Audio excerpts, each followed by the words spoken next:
So I have been playing a lot of Once Human, and I say recently, but it's been about a month now that it's been out, but Way of the Winter came out. And it also brings in a lot of new confusion and a lot of new mechanics, things that you have to kind of worry about. And I like helping everybody out in the servers, but it's kind of, it's to put it simply, it's hard to type the same thing 100 times. So I just decided I might as well make a video based off of my gameplay knowledge, what I know about how Once Human operates, the things that people should bring, or even if you're a new character going into it, the things that you should strive for early on. So that's kind of what this video is supposed to be about. So I'm just going to get straight into it, and I'm going to start off with what deviants you should bring over when you actually transfer. And this is, of course, for the people that are transferring from a different server. So, in my opinion, based off of everything that I've experienced from playing the game, there are some deviants that either you cannot get in Way of the Winter, or there's deviants that are extremely hard to get in Way of Winter, especially the ones that involve fire. Now, I made a small list of the deviants, so I'll just kind of go over each little tidbit, I guess, of each one and kind of why, or like if it's a necessity to bring over. So I'll just start from the bottom of the list. So I wrote down Chef Rex. From what I know, you can't actually get Chefosaurus in Way of Winter, unless he's a drop by chance in one of the silos or maybe a boss. However, I have not seen that yet. I don't want to just go out and claim that, oh no, he doesn't spawn. I haven't seen him spawn. I have one character already completed Ember Strand. Other characters already done almost all of the storyline in the starting area, Onyx Tundra. So I have not seen Chef Rex. The only reason I say that, it's not necessarily a necessity to bring Chef Rex, but he can help a lot, especially when it comes to the cold and heat. So of course you can make using spike tomatoes. I think they're some type of pepper. I can't remember what they're called. And even the ice melons. So all of those can be made into dishes. And when you have Chef Rex, of course, he's going to give, I think it's a 10% or a 25% boost to the stats of it. And in terms of the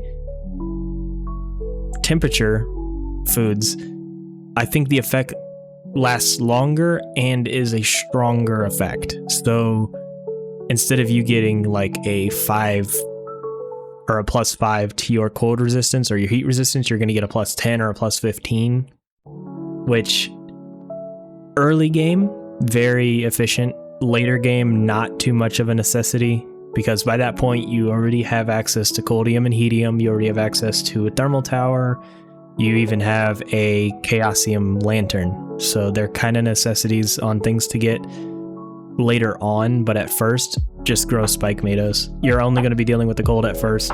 Chef Rex can just increase the effects of it. Not a necessity to bring over, but one that, if you have the ability to, not a bad one to bring over. Honestly, the only downside to Chef Rex is he's gigantic, and every time you try to do anything in your house, he's going to push you.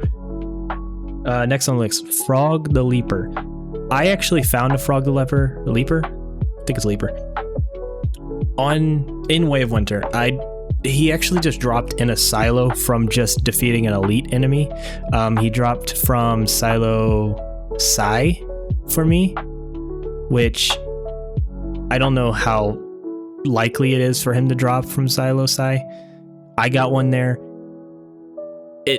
It's another one of those things. If you don't like hunting the deer or the bison, which anybody going the Way of the Winter, avoid the bisons because they are just excessively annoying. But there's also a lot of fishing events, which are an okay amount of XP. Every time you catch a fish, I believe you get, I think it's 15 XP, something like that. And then, of course, when the event ends, you get a boost of XP.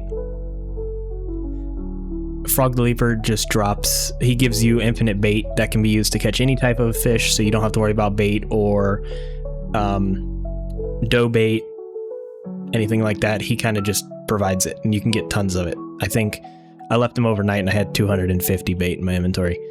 Another thing is he gives you the Spring Legs Whim Potion, so you can jump higher and take less fall damage. It's efficient, especially with the fact that most of Way of Winter is a mountain. You can use it to traverse. I know on one of my characters, I actually used the Whim Potion to climb up a mountain and build my house on like a peak, which turns out there's a peak beside Wishland Park that you can build a house on for some reason. And if you do a purification event, all the enemies will spawn at the bottom of the mountain and will not be able to get to your base, so you can just pretty much sit there for 5 minutes. I exploited it a little bit, I'm not gonna lie. I didn't say anything about it. Eventually, you'll get a boss to spawn that'll float up to you, but if you just shoot him fast enough, you don't have to worry about him. Anyway, Frog the Leaper, not necessary to bring over, but can help early on.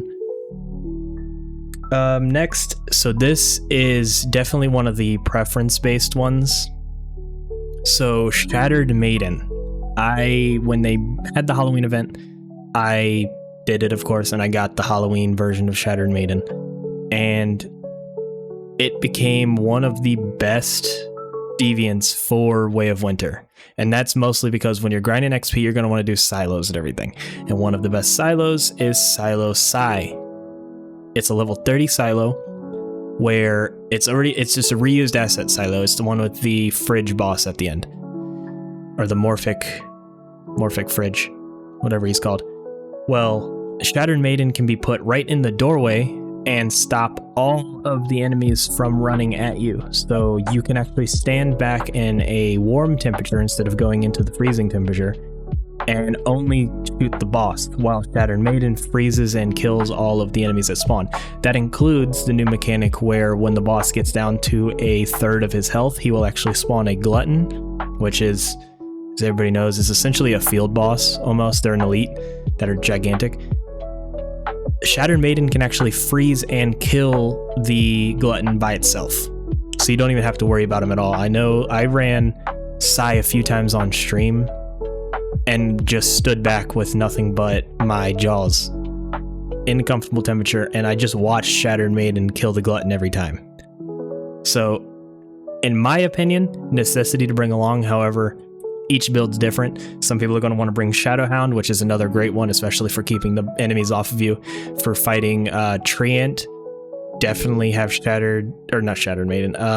Shadowhound, because a lot of the bosses that'll spawn around the area will definitely go for Shadowhound, especially ChaosWeavers. When you use Shadowhound, the ads that he spawns around him will actually go for Shadowhound. Next on the list, another one that's not a necessity. This is the Butterfly Emissary. You don't need to bring Butterfly Emissary, it just gives a good buff to your damage. However, in the Secret Servitor boss fight, I actually managed to get 2 of the Butterfly Emissaries to drop. So you can get those in Way of Winter, so it's definitely not a necessity if you want to bring other resources or tools along instead of using them to bring over a Butterfly Emissary. Do that, not a necessity to bring over, but I did want to include it because it does give a damage buff and really good against certain bosses, especially ChaosWeavers. Butterfly Emissary will target weak points on ChaosWeavers, and they do a decent amount of damage compared to other deviants, of course, that can't hit their weak points. Next, Logging Beaver. People have gotten Logging Beavers all over Way of the Winter. I don't know how. I can't find one. It's one of those that early on, really effective when getting a decent amount of wood to build your base. However, later on I will get into the topic on why it is not a necessity, but it's a good one to try to focus on getting in Way of the Winter. At some point, don't focus on bringing him over, just try to get him at some point. He spawns in a few locations from what I've heard. I haven't seen him personally, but he spawns around. Next up, Digby's. Don't bring a Digby. There's no point in bringing a Digby. Nobody talks about this. Day 1 of a Way of Winter server has an increased chance of spawning Digby's, especially the variations of Digby. So on my character, I created a brand new character, no anything, and went over the Way of the Winter. My day 1 there, I had 3 gold Digby's and 1 prism Digby, and then I think I ended up maybe getting 4 or 5 normal Digby's. Of course, they're lower levels. I think I got lucky and got a level 4 by chance, which was one of my golden ones.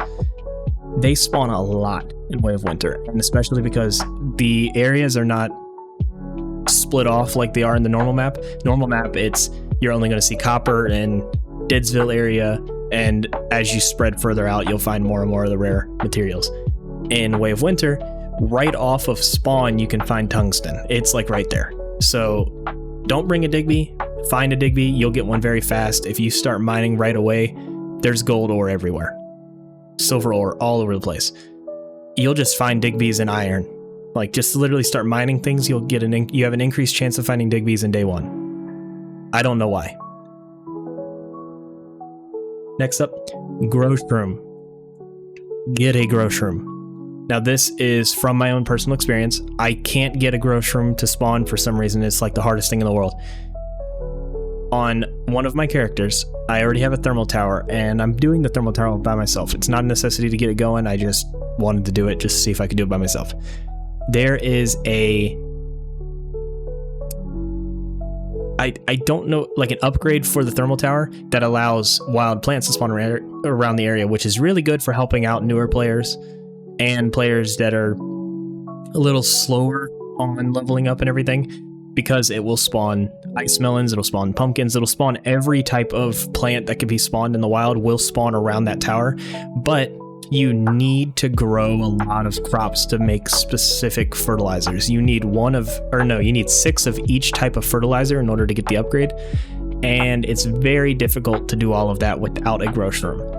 That also leads into another thing. Get a busy bee, at least one of them, because they will increase the grow rate as well as increasing the chance of a deviated variant of the plants.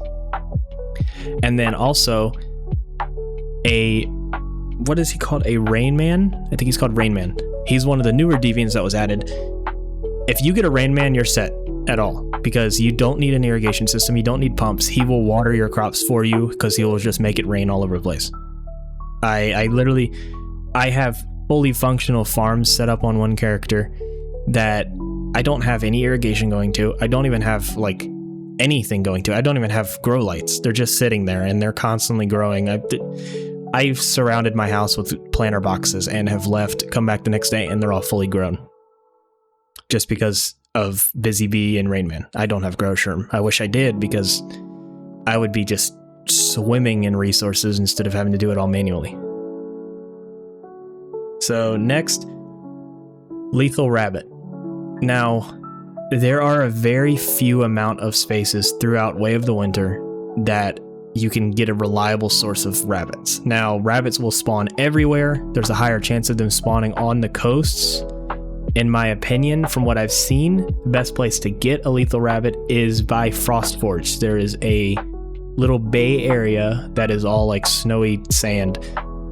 Bunnies spawn really often there, and there's not really much foliage to hide them in, so you can pretty much just see them from anywhere. I actually got my lethal rabbit from that spot, but I would recommend bringing one early on, because the hides that you need to keep yourself warm or cold, or even just to get status buffs. I mean, there's a few that'll even increase your damage. If you get specific hides, lethal rabbits can get hides from Ember Strand in phase 1. So you could get specific deer hide that you can't even get yet in stage 1. So a lethal rabbit is definitely a necessity that I would recommend bringing over. The final deviation that I will bring up is Rebecca. So the only reason that I bring up Rebecca by themselves doesn't really do too much except increase the mood and productivity of your other deviants. Because of this, though, when it comes to upgrading your thermal towers, certain deviants such as Digby, such as Grow Shroom, Rain Man, those things that will increase your crop yield and your ore yield, Rebecca will boost them. So it'll just kind of speed up the upgrade process for your thermal tower because they will be working harder. That's my own thoughts on it. Rebecca's not a necessity to bring over. There's a few people that swear that there's not really a point in Rebecca, and I can agree. Unless you have like a level 4 or higher Rebecca, just don't bring it. It's just a waste of time. But that's my opinion on the matter. So that pretty much wraps up the deviation aspect of my little getting started thing. Next, I'm going to get into the tools that you should bring. And this is where I'm going to go back to logging beaver. I highly recommend bringing a chainsaw. Either a normal chainsaw or an advanced chainsaw, just bring a chainsaw because you can get wood that way. It also means that logging beaver is not necessary because in terms of logging, if you have a chainsaw, you'll get wood faster than logging beaver will. Kind of just leave that up to you. If you bring a logging beaver, I think it's 600 points to bring a logging beaver over, or you can do 2,000 to bring a chainsaw or an advanced chainsaw. It's literally, it's one of those, just what do you think? When I moved my main character over to Wail of Winter, I brought 2 advanced drills and 2 advanced chainsaws over, and still brought all of my deviants that I wanted to bring over. And a few resources even. So it's definitely a necessity that I would suggest bringing either logging beaver or a chainsaw. I would lean more towards the chainsaw because you can get your wood faster. The next and final piece of gear that I would recommend bringing over, actually there's 2. One of them being the advanced drill. Bring that. It is 100% a necessity because of the fact that you can access silver and gold immediately right off the bat. Bringing an advanced drill can get you a head start on collecting all the ore because early on players are not going to bring a drill. They're not going to bring an advanced drill. They're not even going to have a solar drill. They won't be able to get the silver and gold. So there's going to be an abundance of it that's just sitting there. If you can get over there and get it first, you're stockpiled. You can even put them in vending machines. Players are going to buy them from you. You're going to just roll around in cash. Bring an advanced drill. I can't stress that enough. That is a big necessity to me. The last tool that I suggest bringing is an advanced fishing rod. Unless you have the recipe, which I believe you should have the recipe if you have the rod. I don't think you can get the rod any other way. Excuse me. Sorry. I coughed for a second. The advanced rod is a necessity because when you get to Ember Strand, most of your fire deviants, especially the ones that can increase your furnace output and gain and speed, such as the frog, I don't know what the frog's name is, they spawn in lava, and the only way to get them out of the lava is you have to actually fish in the lava, and you need the advanced rod to be able to do that because your normal rod will just light up in flames. You won't even be able to use it. But if you bring an advanced rod, it can fish in the lava. There's just a whole thing behind that. You'll even have quests that involve you having to fish in the lava. Why? I don't know. That's just how they have it. And you can get some pretty decent fish and stuff out of the lava. So I really recommend bringing one, or at least making sure that you have the recipe before transferring. If you don't, of course, you could still always get the advanced fishing rod from one of the fishing event vendors. They spawn there, they sell the bait, they sell the advanced fishing rod. You can just go to them and buy it. I think it's like 4,000 ELs, something like that. But that's pretty much all that you need for tools. Now, don't bring any weaponry or armor over. There is no point in transferring any of that. If you have the blueprint for said gear, that's all you need. Don't bring the equipment because the equipment is going to be set to level 40, I believe, is tier 5 gear. It's set to level 40. You're not going to use that gear until the end of time. Even if you have it fully calibrated, honestly, just don't bring it at all. You can craft better gear. You can upgrade the gear when you get to the point of needing it to be upgraded. You're just wasting points trying to transfer over gear. The only thing I can say to bring is if you're transferring from a server and you have a, well, for example, my main used the Valor, the shrapnel rifle, had a calibration on it. To transfer him over, there's no point in bringing the rifle. Disassemble the rifle, get the calibration that you had on it, that if you like that calibration, bring it off, take it with you. Calibrations, I would suggest bringing over. Now, your calibrations don't cost nearly as much as bringing over a weapon. Disassemble your gear that you really like. Bring over the calibrations. That's it. It's just that simple. You're wasting points trying to bring over armor and weapons. As for silver and gold, there is a few spots that can spawn. I will make a video at a separate late of where I like to farm for silver and gold.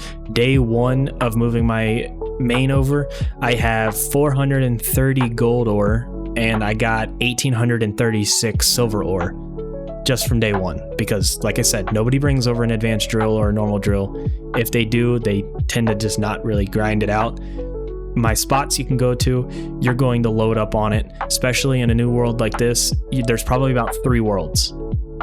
At least that's what my main has. For some reason, there's only 3 worlds. You can go to a tower, teleport to a different world, do a whole loop run, end up with a whole bunch of ore, switch worlds again, do it over and rinse and repeat. Every time you switch worlds, ores are going to respawn. It's fantastic. Now, formulas. A lot of players are going to move over without getting all the formulas that they want, or you're going to be a new player going over. You're going to want formulas because your house is going to look bland. I like decorating my houses. I like building houses, so of course I'm going to need all the formulas I can find, especially prints. There are 2 locations that I would highly recommend going to for formulas. 1, Wishland West. It's the zoo. There are 2 locations that have about 20 trash cans in just a pile. You could just loot all of them. It's incredible. Wishland West is also surrounded by all kinds of trash cans and boxes and crates and everything all over the place. You can get a whole bunch of formulas there from just one run. It makes Blackfell's town run, the one everybody knows, that makes that one seem like there's not enough side tables and trash cans to go through. Also, a little side note, not my second place, there is the Mooseville factory, not main Mooseville, but the factory plant has a ton of little cabinets that actually have a lot of formula chants that's kind of around, scattered a bit.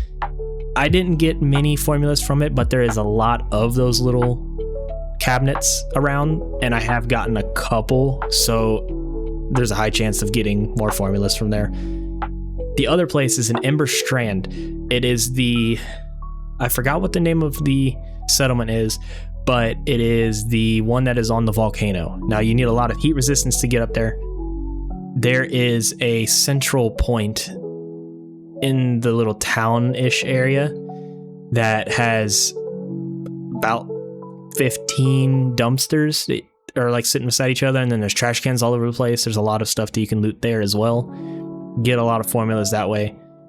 I mean, I have formulas on my other character that I haven't even seen before on my main, and that's from my main. I was like on a schedule with formulas. Every 3 hours I would run back to Blackfell and do the entire loop again, turn my phone on to set the alarm again, do another loop. I kept doing it. This is where the last thing that I'm going to bring up about this entire getting started thing, and this is the most controversial bit, is the ChaosWeavers. I have opinions on ChaosWeavers that'll counteract majority of the people. ChaosWeavers were intentionally added into Way of Winter to give a sense of challenge to the players. There are less worlds in Way of Winter than you would normally see in, for say, Manibus. Manibus, you can have like 15 worlds. In Way of Winter, at the most you're going to have is 5. It's to make more players be in one world at a time. That way, when a ChaosWeaver spawns, everybody can go and gang up on the ChaosWeaver, because on average, you're going to need about 30 people to take out a ChaosWeaver. They have a ton of health. Now, Once Humans devs made it to where ChaosWeavers can destroy houses. Players were getting mad because there's a thing that you can do, whereas if a ChaosWeaver spawns, you can gate their attacks to attack a player's base if there's one nearby. And the thing is, if they destroy a chest, the items will fall into the ground, you could take all the stuff. It's a big exploit. However, There is one thing that nobody talks about that everybody wants to say the game sucks, I'm uninstalling, blah, blah, blah. That's not the case. Chaos Weavers have set spawn points. The spawn points, they can spawn around said spawn point, but they'll generally be in that spawn point. They released a map of where every spawn point is, and the thing is about these Chaos Weavers, except for maybe 2 of them, all of them will spawn in a relatively open field area. A big enough area to where all the players can get into the spot and attack them. The reason I say that there's like 2 is because one guaranteed one that I know about is in Taiga Research Center. There is a Chaos Weaver that will for some reason spawn on the side of a mountain. There is a lot of space beside it, but it is weirdly hilly. But it's not a hard one to fight, especially because Chaos Weavers are not very good with attacking at an upward angle. They only generally have one attack that could hit you, and it doesn't even hurt that much, and that's the little steam pockets that come out of their heads. If there's more than one of you fighting it, they're not going to hit you. And they're so slow that you can literally move to the left and avoid the attack. That gets me onto my other topics though. Chaos Weavers were intended for the server to work together to defeat them. They were also intended to attack thermal towers during purification events. Thermal towers are intended to be used by hives, big groups of players which can hold 16 in Way of Winter. They're intended to work together to fight the Chaos Weaver that's going to attack. By the time you have a thermal tower, you're already pretty much set. You do a decent amount of damage, especially to a Chaos Weaver. 15, 16 players all fighting it at the same time, that thing's going to go down like there's no tomorrow. If you break its arm, its attacks really don't do any damage anymore. Players are complaining that they're building their bases, Chaos Weavers spawning and destroying their entire base. If you're a single or a solo player and you're building in a field open like that, especially on one of the markers where they have Chaos Weavers spawn, that's your own fault. You're putting yourself in the line of fire for a Chaos Weaver. Don't do that. Just don't do that. There's no point in doing that. It's intended for a hive. Join a hive. If your hive decides that they want to build inside of a field, if a Chaos Weaver spawns, believe me, that Chaos Weaver will not know what to do. If there is about 16 houses sitting beside each other, it might hurt one of them, but guess what? You got 15 homies that are going to come over and they're going to bring you a whole bunch of gear.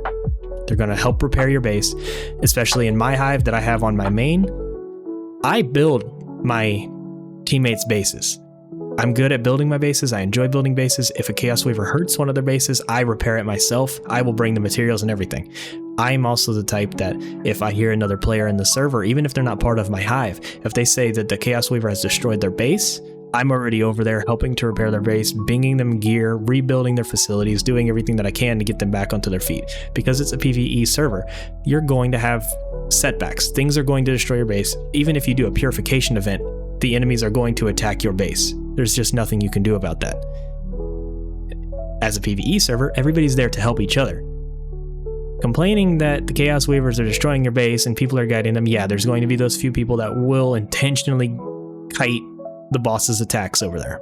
But if your house isn't in a field where a Chaos Weaver spawns, they really don't like to move. Chaos Weavers will sit in that same spot until the cows come home. They don't want to move. They only have so much range as well. Don't build your house in the open field, is all I'm trying to say. Chaos Weaver will not mess with you if you are not beside where it spawns. And the other thing, Chaos Weavers generally, when they spawn, will not attack anything unless provoked. Now, if you have a base that has turrets that immediately will start attacking things, if Chaos Weaver spawns and it shoots that Chaos Weaver, the Chaos Weaver is now enraged, it will attack your base. If you have Deviants such as Nutcracker that do have long-ranged attacks, they will aggro the Chaos Weaver. Most of the time, if you're offline and you don't have those defenses, you don't have that Deviant, your base will generally be fine unless another player goes over there and pisses off the Chaos Weaver. That's where the other problem comes in, is people are offline, a player shows up because they're mostly just looking for resources, or they're that menace that wants your base to be destroyed. And a lot of the time, from what I've seen, players don't intentionally try to screw over your base. What it is they will go into a field, not realizing it, get too close to a Chaos Weaver. The Chaos Weaver will see them, start attacking. Their first thing is, I will die to this, I'm going to try to hide. They will use your base as a means to not die. I've seen it, it's happened in my own bases.